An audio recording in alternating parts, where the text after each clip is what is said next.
Everybody, welcome, and thank you for listening to this episode of Marriage Therapy Radio. My name is Zach Brittle, and today I'm here with Kimberly Crossman and Tom Walsh, and I got to tell you, it is so refreshing and delightful to talk to people who just have joy in their hearts about the world and their relationship. It is just fun. And so I'm going to start by saying happy anniversary, Kim and Tom. This episode is coming out around the 29th, which is an important day in their lives. You'll hear about that in the episode.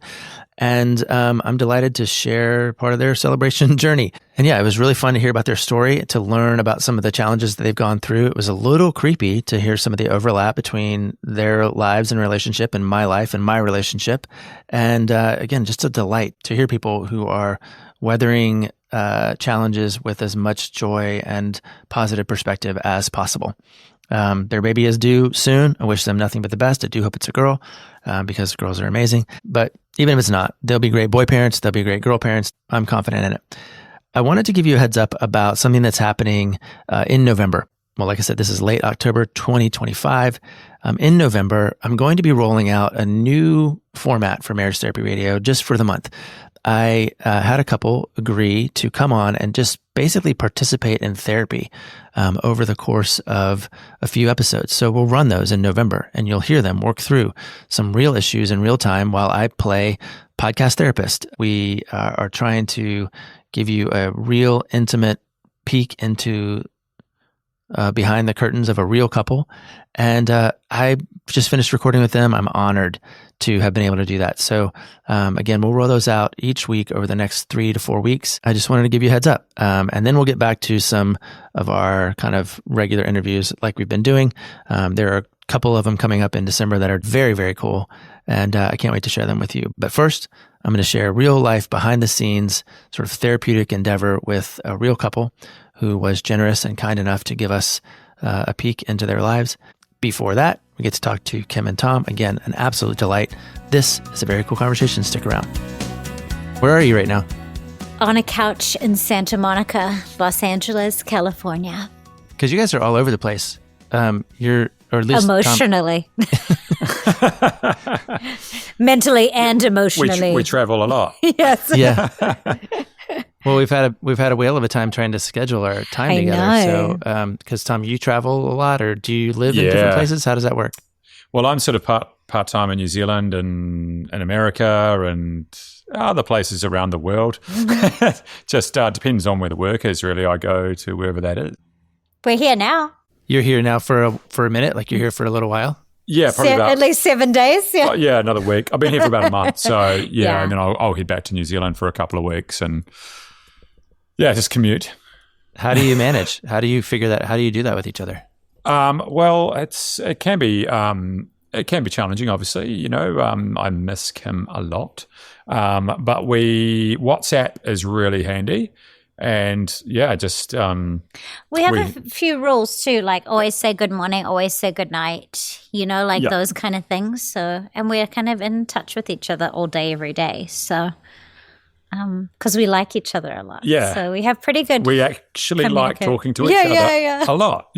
Yeah. It really helps. Yeah. That's cool. Do you want to talk about being all over the place emotionally too? What's that about? Is that you or me? That was me. Yes, I do. No, I actually feel like I'm in a stable season. She says as she's 8 months pregnant currently. Okay, I don't think I knew that because I read in your bio, as my prep, that you your miscarriage is a big part of your story, and now you've got 8 months and you're like creeping up on it. It's like a thing. It's happening. How's that going? So, it's great. I am loving it. I'm like. Just to give your audience a little bit of context, please. I was diagnosed with severe depression and anxiety in 2019, and I have kind of been on this sort of journey of self-discovery. I would call myself mental health kind of ignorant before that. My symptoms of my depression, I'm high functioning depressive. So Me too. Yeah. Okay, great. Join the club. Yeah. So I never really related to that, on the couch, slouchy. Yeah. So my diagnosis was quite a shock to me, and then kind of started me on this whole journey of trying to undo generational trauma, like basically everything. And my lovely but poor husband, well, not poor, he's got a lot of growth out of it too, has kind of been on a bit of that journey of learning. Well, with, it's funny with me, because, it's kind of, you've opened my eyes to a lot of stuff that, you know, I'm a little bit older. So, you know, like for me, I was just like, I'll just sweep that under the carpet and I'll be just have another beer, you know, like kind of thing. But actually, that's, you know, I'm a year sober now and that's been the best thing ever, you know, like to be honest with you, that has just really sorted me out, to be honest, and made me fully level. And I mean, obviously I have my good days and bad days too, but. Well, we're creative people, so we naturally have a bit of ebb and flow. Yeah. Yeah. What about you, Zach? What about me? Well, you're depressed too, obviously. So. Well, I have it's called cyclothymia. Maybe that's the word that you've heard before, but it's a cycle. It's pretty cyclical and it's very high functioning. And usually my episodes are about 24 days long. So like I can literally measure them and probably 3 times a year. So we've just learned how to cope. My family and I have kind of learned how to manage that. I'm also sober. That helped a lot. I've got, I think by the time this comes out, I'll have 5 years, you know? So, congratulations. Wow, that's awesome. Yeah, I got sober during COVID, which is a big part of my, like, I even call it my relational recovery story. Like I think actually giving up alcohol was easier than giving up some of the like trauma, you know, some of the stored trauma in my life and my body. So, yeah, I'm akin to your story in a couple of different ways, and it's that's really fun to hear about. Can I ask you a question? Sorry, flip it back on you. Can you feel when one of these episodes is coming on? No, I can feel it like almost to the hour. Oh shit! Yeah, like I can tell. Like I've just had enough practice. Like I've been around the cycle enough, so like I can say I can notice to myself, and then I can say to my family, "Yep, it's starting." And then when it lifts, I can tell almost to the hour. I can tell you the last, like, I came out of one. It was sometime in late August or maybe, but I was in the airport I was at John Wayne. I was at John Wayne, and I was just sitting there. I was like, "Oh, it's over. Like, it's done." It's pretty crazy. And the high functioning part is even more messed up because you're able to do your stuff and you go through your things, but you just feel dead inside all the time. And it's, for me, it also manifests in a little bit of extra like anger. So like my depression is pretty angry. So I can usually also tell when I'm like driving in my car. If I'm in my car and I start to like realize I'm angrier than I should be or usually am, then that's part of my episode too. So. Wow, I love your self-awareness. That's interesting. Thank you for being honest. Yeah. I like that. Yeah. How do you know? Or what do you know? I think I'm a little bit maybe earlier in my recovery. I think I still can review it in great detail in hindsight, and I'm a little bit less self-aware perhaps when it's happening, if that makes sense. But I'm also a great avoider. Like if I can kind of feel things starting to bubble, I'll try to course correct at the front end of it. But my biggest thing is just negative self-talk. So I've kind of got a lot of tools, but pregnancy, especially the first trimester, was a really new beast for me because I was dealing with hormones after being on contraceptive pill for a lot of my life.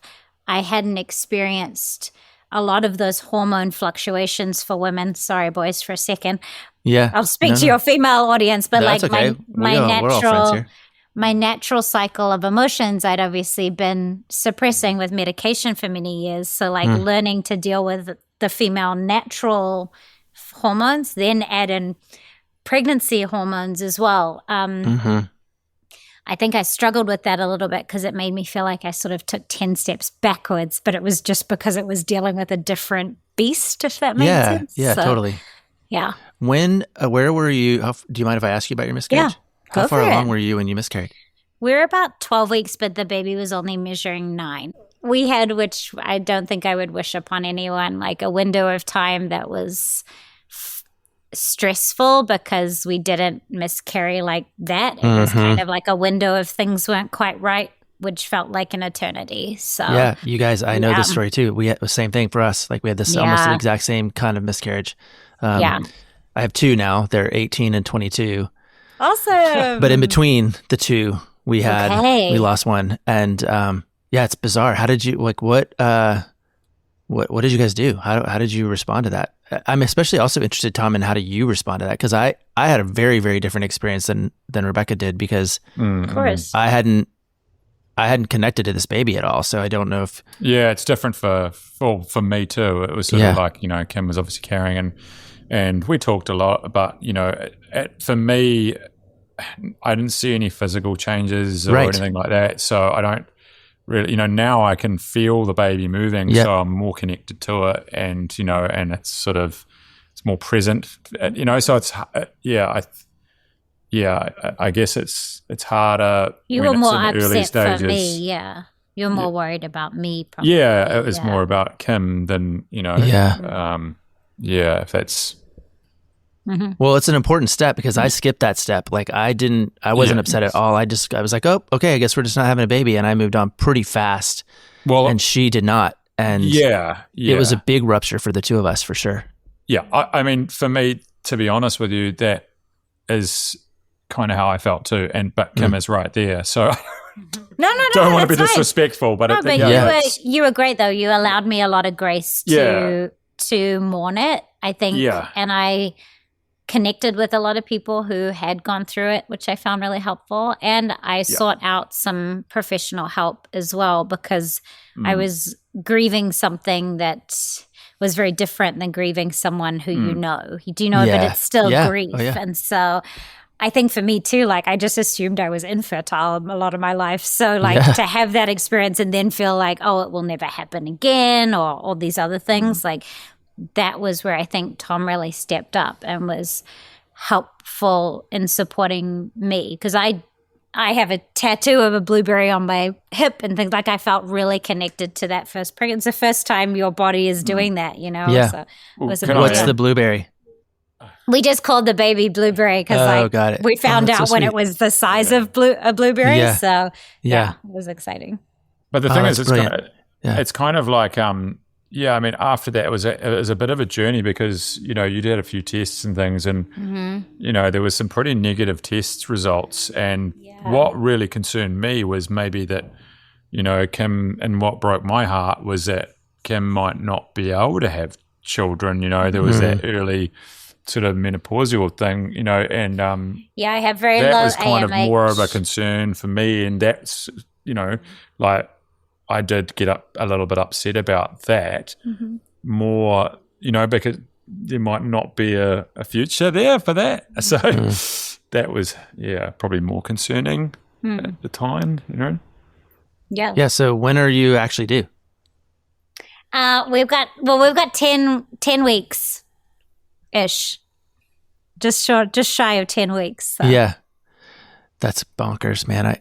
I'm that's crazy. And it's do we know exciting. No, we're not. We don't know. We don't want to know. We'll find out on the day. Yeah. I tell you what, man, the two happiest days of my life were the days I was in the ultrasound room and they told me they were girls, because I would not be a good boy dad. I would be really bad at it. And so when I found out they were girls, I was like, yes, okay, I'm so happy. I don't think I could have managed the stress of waiting and then somehow being asked to wrestle with the feeling of it being a boy or something. Like I think it would have been just tossed my scrubs down on the floor and stomped out. But I don't know how to deal with this. Not me. So funny. Not me. I'm sure you'd be great. Tom's a dad already to Louie. Yeah.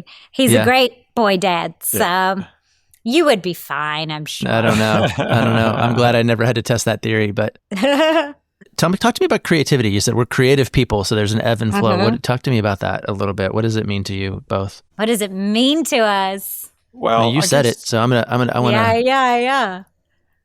I guess we're making a living out of being creative. Yeah. I just watched your reel again. I think your reel is amazing. It's so. Thank you. It's so diverse, and then of course you can do New Zealand, you do English accent, like you can hide. I mean, I don't know. I just was like, oh, I couldn't. If I didn't know you were from New Zealand, I wouldn't have known you weren't But Yeah. yeah. So Yeah. talk to me though about creativity. I just think we both love it. Like that's how we met as well. Like we're both,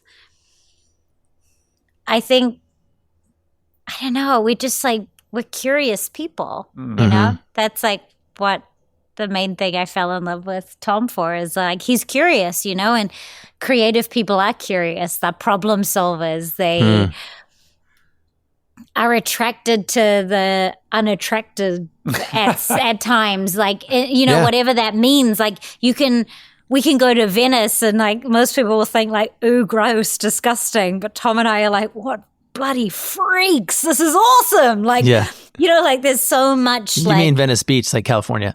Totally. Yeah. I was like, I want to go to Venice and I think Venice would be amazing, but I'm thinking about Italy. Like I want to go. That would be amazing. But I think there's something in like just something in it that we're both attracted to. And I think creating art is so fun, whatever that looks like, right? Yeah. Like it fills our cup. And I think, you know, whatever you believe in spiritually, religiously, or whatever, like if you believe that you're endowed with certain gifts, like I think both of our gifts really align nicely in that creative space. You know, like Tom is and will always be a visual person. He sees things differently than I do, you know, like, and describes things differently. And he can see beauty in what looks like a wall with a leaf, you know, like he can figure that out and make it, which is really cool. And I think for me, I'm just like, I'm so attracted to comedy and humor and the way people make art and the people that make art, whatever that is, whether it's podcasting, whether it's, you know, movies, I don't know. It's just like it. By nature, it attracts a certain type of individual who's taken a slightly left of straight path. And I think they make for more interesting people as well. So, yeah. I think I told you, or I sent you early on, my daughter, the older one, is an actress. And so she was working a lot or starting to work a lot. And then COVID shut her down. Like COVID just turned her whole career off. She was, I think, 17 when she was on a show that was about to get renewed, and then they just said, no, we're not going to do it anymore. And so now she's home from college and she's trying to direct and do theater. But it's the same thing. I'm like, baby girl, just do art as long as you can do art. Just keep, I don't care. Like the world needs more art. Good. And so I get that that's an essential part of what it means to be on the planet and that you guys are figuring that out. You started something, you started some production company, or what did you start together? Yeah, we have a production company together. So at the moment, we're focusing mainly on like telling people's stories through social media. So like small businesses and things.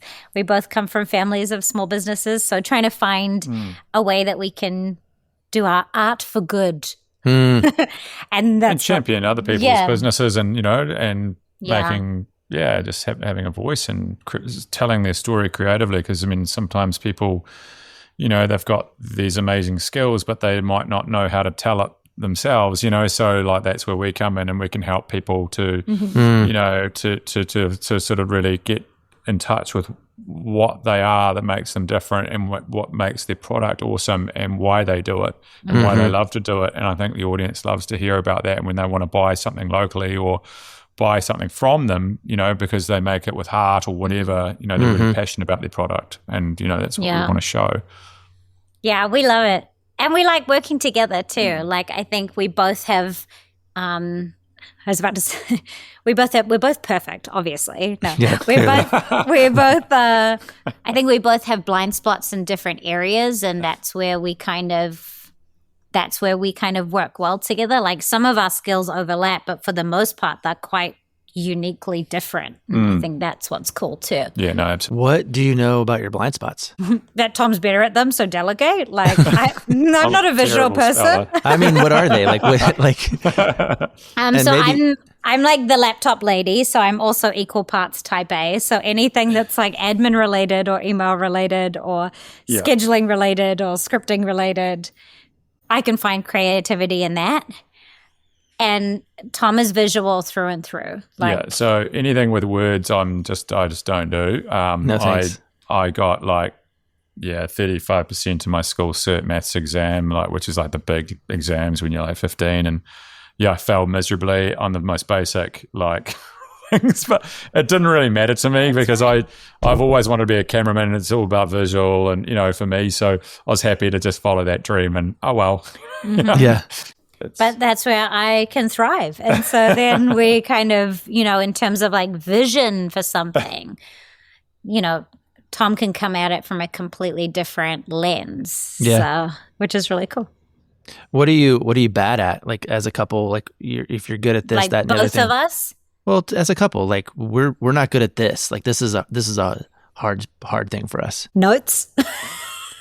I don't mean in your business. I mean in your actual relationship. Oh, in our relationship, I was going to say, like, getting feedback notes is not our favorite thing. So that is something that we're working on. We're like, what do you mean it's not perfect first Let time? me give you a note about how you answered my question. It was wrong. I want you to answer it differently. We don't listen. Honestly, that kind of feedback, yum delicious. I like just like when you're really proud of something and you turn it in, and someone's like, "Hey, do this or change that." You're like, Yeah. Excuse you.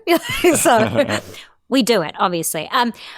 What is in our relationship? Are we bad at? Yeah, like what's hard for you guys? I mean, you seem like you've cracked a lot of the code and figured out how to stay connected amidst some stress and some strain. But like, what's on the downside? That's a really good point. A good question. I hadn't really thought about that. I think, and we're working on this. I think we've both coming into this relationship a little like later in life, and so I think some of our biggest obstacles that we're overcoming are how we deal with conflict. Whereas like I'm very wordsy, and this isn't saying we're bad at this. This is something that we're actively working on, where Tom might need to like walk away to cool off.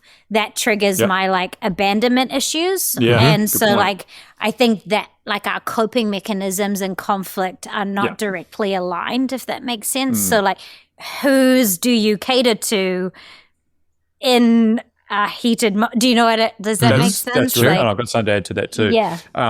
Okay, here we go.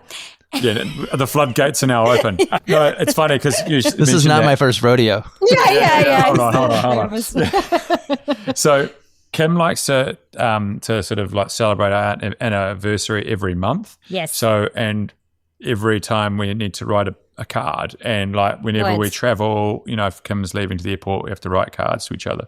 Now, as I mentioned earlier, I'm not good at writing, and I'm okay at writing, but my spelling and my handwriting is terrible. Stressful to you. It stresses me out. So for me, that's something I get anxious about, but Kim expects me to do that because it's her love language. She wants to read things on paper. So that's probably something that we probably don't sort of align with. But you do it because I'll do it because exactly. But for me, yeah. It's embarrassing because my writing's pretty messy. But I love it. But you love it, and that's fine. So I'll do it, But it just might take me a little bit of time, and that frustrates me and makes me anxious sometimes. So that's something definitely. But I always tell people, you've heard of this concept of love languages. Yeah. And so I always tell people, if you met somebody and you love them, and they spoke German and you spoke Japanese, you wouldn't spend the rest of your relationship going, sorry, don't speak Japanese. Sorry, I don't know any German. You would learn a little German.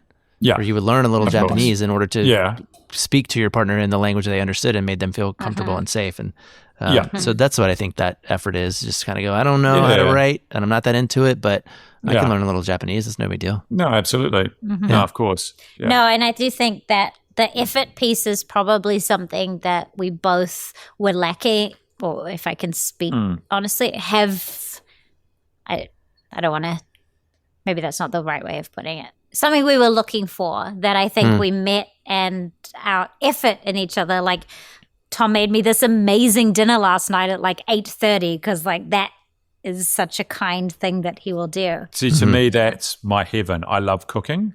So like we work really. I love. And cooking. I love eating, and I suck at cooking. and Kim's family, with absolute all due respect, like aren't. Oh, you're going to shit on my family now? No, on a no, podcast? maybe Is no. that what you're going to do? No, but like no, they're great. shit at cooking, good like cooks, but they're not like that. That's not their best thing that they like to do. So I can insult my family, but you can't insult my family. Yeah, totally. It's only funny if I say it. Hey, Not at all. No. But what I My mean family's shit at cooking. No, so no, Tom no, does not at all the all. cooking. I'm just saying Yeah, it's not their preferred thing to.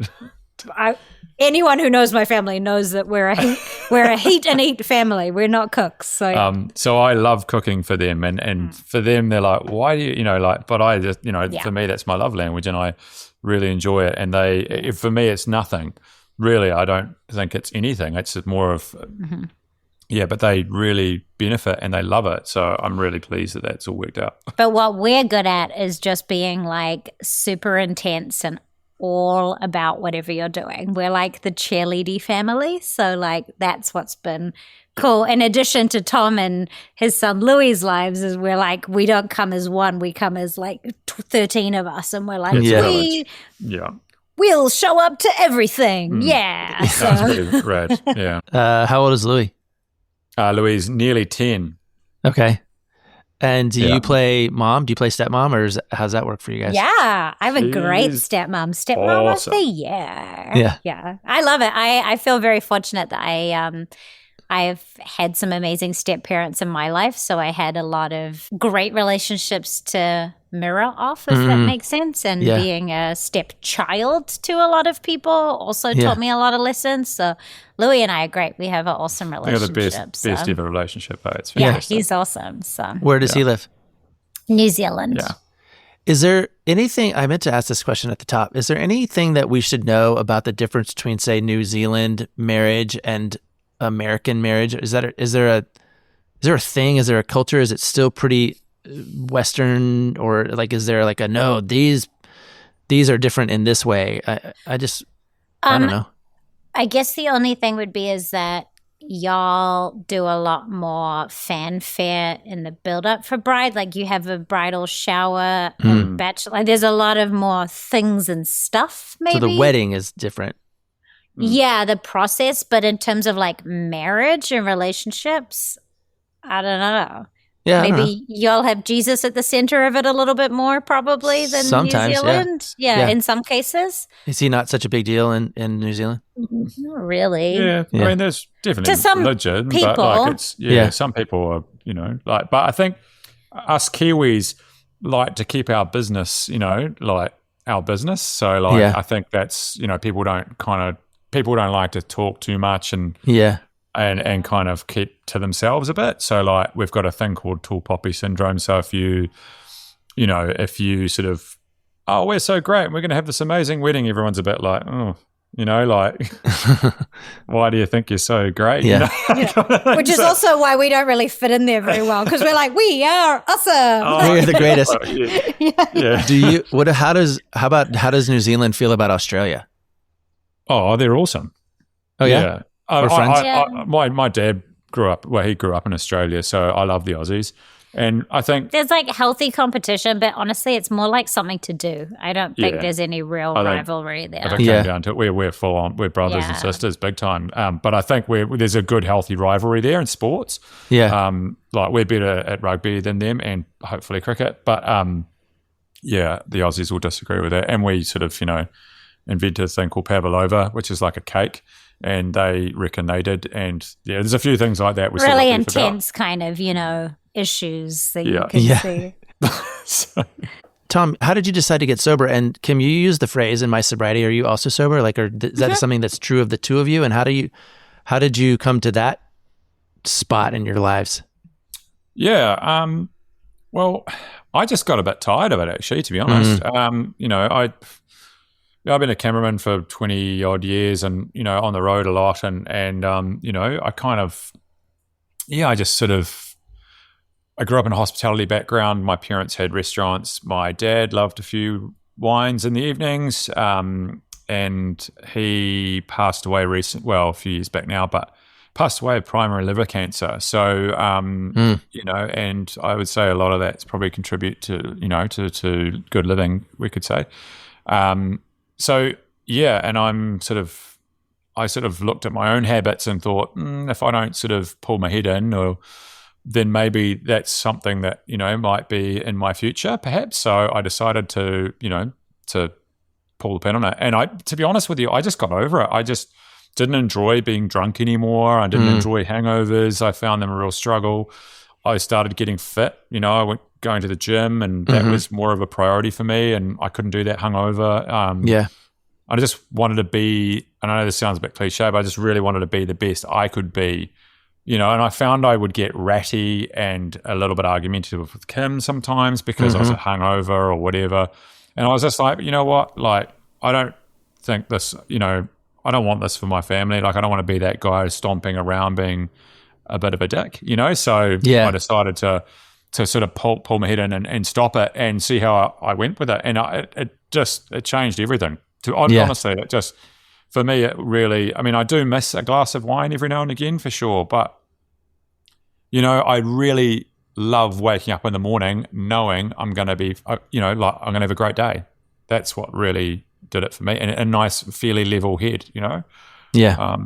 It's just, sorry, it's probably a longer answer than you expected. It's a beautiful answer. It's an important answer. Yeah. So that's kind of, in a nutshell, why I decided to go down that path. Yeah.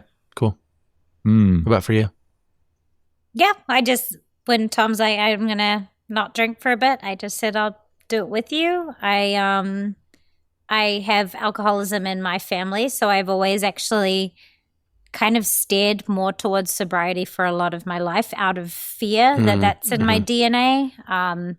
A few bad experiences when I was younger, just ending up places I shouldn't be or whatever, and just not being quite fearful of that feeling of not being in control. So I wouldn't say I was ever really drunk too often, but I also learned to have a lot of fun with alcohol and with Tom too. So, but if he wanted to make that decision to be sober too, like it was a no-brainer, like, cool, we'll do it together. Because, we were only drinking in each other's company really. So, and then it kind of turned into a month, turned into we'll wait till Christmas, turned into we don't really need it as much. And, I think for us it was just readjusting what fun looks like, because we did have a lot of fun drinking Chardonnay and limoncello in Italy, and the times it was fun. For it was 20 just odd years, in between times of that, right? Like that. Then all of a sudden you're pairing it with every dinner, and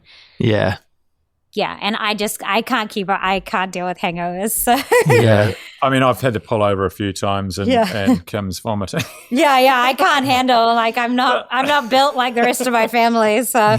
So it was more a decision out of I guess like in life too, like we throw everything into it, you know, and we try and do the best we can at something. Yeah.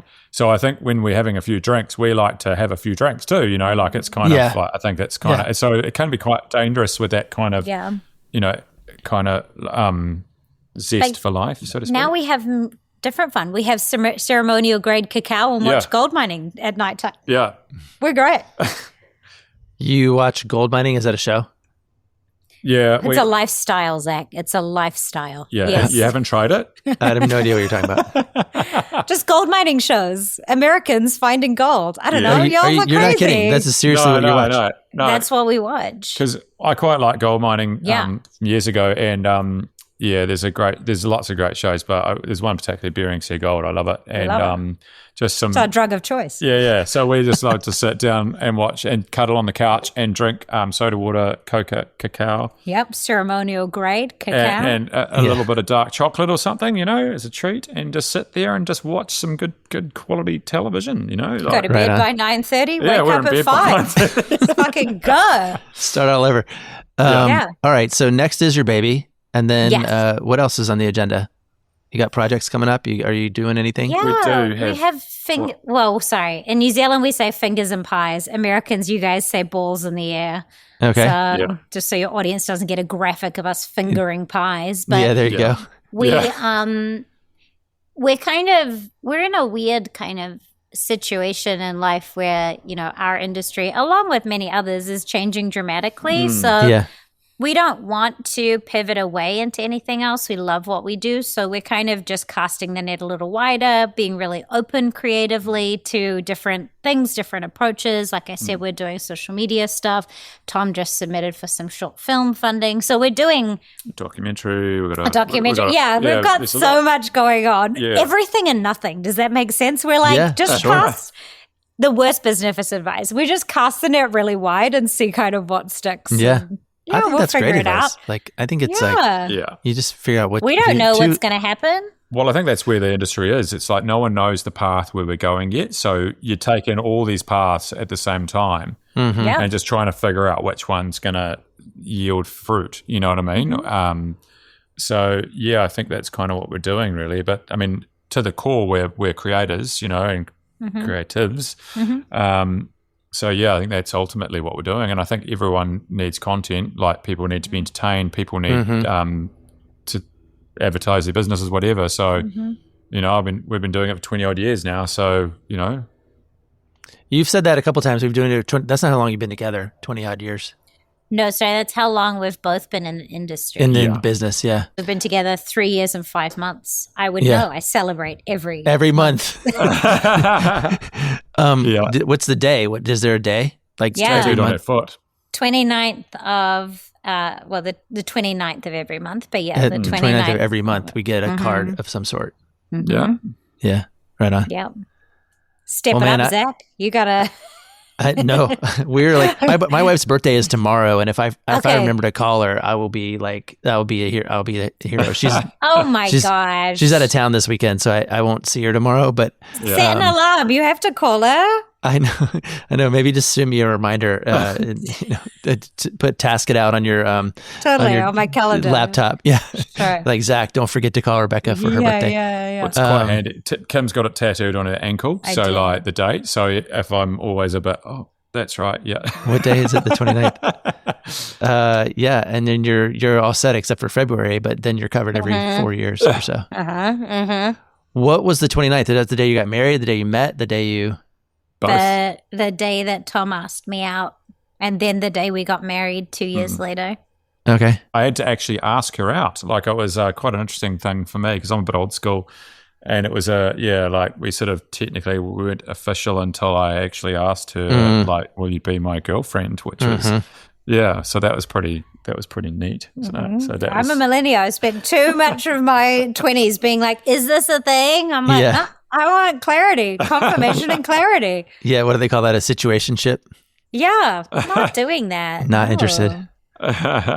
I love it. Well, I'm really glad to meet you both, and it's been really fun to talk to you. And it's cool when people are aware enough of what's hard, you know, like depression or addiction or dependency anyway. Like, and then they pivot. They pivot with resources, and it seems like your best resources is sitting right next to you, which is the coolest part of it, you know?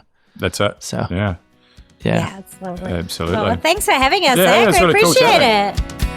Okay. Thank you again, Kim and Tom. Happy anniversary. Marriage Therapy Radio wishes you nothing but the best with regard to your baby that's due soon. I'm so happy about that. I can't wait to hear about it, and stay connected and see what happens in your business and in your lives. I also wanted to remind you that starting in November, we're doing 3, maybe 4 episodes of a real life everyday couple participating in sort of therapy with me in a way that is really intriguing and I think is going to benefit a lot of people. So instead of just a single one-off interview, we're going to spend the entire month with them, and I think you'll dig it. So for now, hope everybody has a happy Halloween, and I'll thank you for the time and attention you're putting into making your relationship better today than it was yesterday.